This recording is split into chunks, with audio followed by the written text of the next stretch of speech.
बेंगलोर हादसे में 11 लोगों की जान चली गई। इन 11 लोगों की जान की क्या कोई कीमत नहीं थी?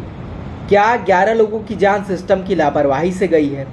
देखिए, सिस्टम की लापरवाही से तो जान गई है, ये तो सबको पता है। और हर बार यही होता है कि सिस्टम पर दोष मढ़ा जाता है, कुछ खानापूर्ति के तौर पर कार्रवाई भी होती है, लेकिन फिर नतीजा कुछ नहीं निकलता। ऐसे हादसे नहीं रुकते। लेकिन क्या लोगों की अपने जान के प्रति कोई उनकी जिम्मेदारी नहीं है?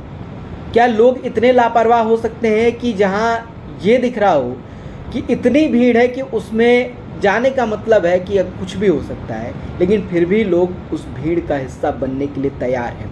ये महाकुंभ में भी दिखा इस साल, और ये बेंगलुरु में भी अब दिख रहा है। तो सबसे बड़ा सवाल तो लोगों पर ही है कि क्या लोगों की अपनी कोई जिम्मेदारी नहीं है? क्या उन्हें अपने जान की कोई वैल्यू नहीं है उनके नज़रों में? क्या वो उत्साह में कुछ भी करने के लिए तैयार हैं? और अगर उत्साह में कुछ भी करने के लिए तैयार हैं, तो क्या वो सिस्टम के भरोसे इतने अंधविश्वासी हो गए हैं और सिस्टम पर वो आंख मूंद कर इतना विश्वास कर रहे हैं कि किसी भी तरीके से सिस्टम उनकी रक्षा करेगा? लेकिन सिस्टम भी उन्हीं लोगों से बना है जिस तरीके के लोग उस आयोजन में पहुंच रहे थे, यानी कि लापरवाह लोग और लापरवाह सिस्टम। जिन लोगों की जान गई है उनके प्रति बहुत संवेदना है, उनका पूरा एक संसार उजड़ गया है, उनके परिवार के लोगों की क्या हालत होगी आप समझ सकते हैं।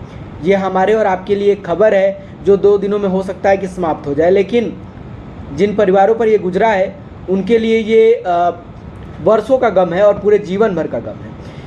लेकिन लोग क्या ऐसे हादसों से कुछ सीखते हैं या फिर 2 दिनों में इसे भुला दिया जाता है?